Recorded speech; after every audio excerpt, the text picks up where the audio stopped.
قرآن کریم ایک رکعت میں ایک رات میں مکمل کرنا، اس کے حوالے سے جو صحیح بات ہے وہ یہی ہے کہ یہ بالکل مناسب نہیں ہے۔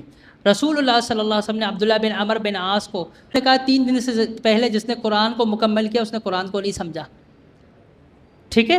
آپ نے عبداللہ بن عمر بن عاص رضی اللہ تعالیٰ عنہ کو منع کر دیا۔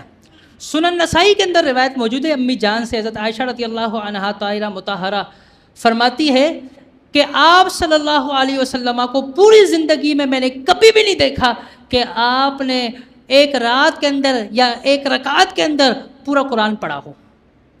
سورہ کے امام بخاری رحمۃ اللہ علیہ نے ایک ہی رات کے اندر انہوں نے قرآن کو مکمل کیا، اور اسی شاگرد نے امام بخاری کے اس عمل کو ذکر کیا ہے اور اس کے علاوہ کسی نے ذکر نہیں کیا۔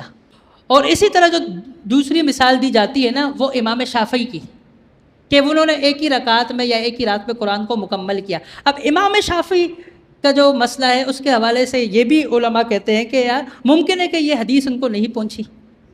تیسرا جو بیان کیا جاتا ہے وہ حضرت عثمان رضی اللہ عنہ کا، کہ حضرت عثمان رضی اللہ عنہ ایک ہی رکعت کے اندر پورے قرآن کو پڑھتے تھے یا ایک ہی رات کے اندر پورا قرآن وہ پڑھتے تھے۔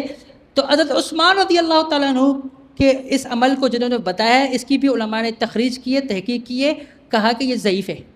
اب میں آپ کو بہت بڑا حوالہ دینے لگا ہوں اس حوالے سے، معیار الحق شیخ الکل فی الکل سید محمد نذیر حسین دہلوی رحمۃ اللہ علیہ، بہت بڑے سرمایہ، بہت بڑے محدث عالم دین، وہ لکھتے ہیں اس کتاب کے اندر کہ یہ جو ایک رکعت کے اندر پورا قرآن مکمل کرنا اور ایک ہی رات میں قرآن کریم مکمل کرنے کے حوالے سے جتنی بھی روایت پیش کی جاتی، جتنی بھی مثالیں دی جاتی، کہتے ہیں یہ من گڑت ہے۔ معیار الحق کے اندر کون؟ سید نذیر حسین دہلوی رحمۃ اللہ علیہ، ٹھیک ہے۔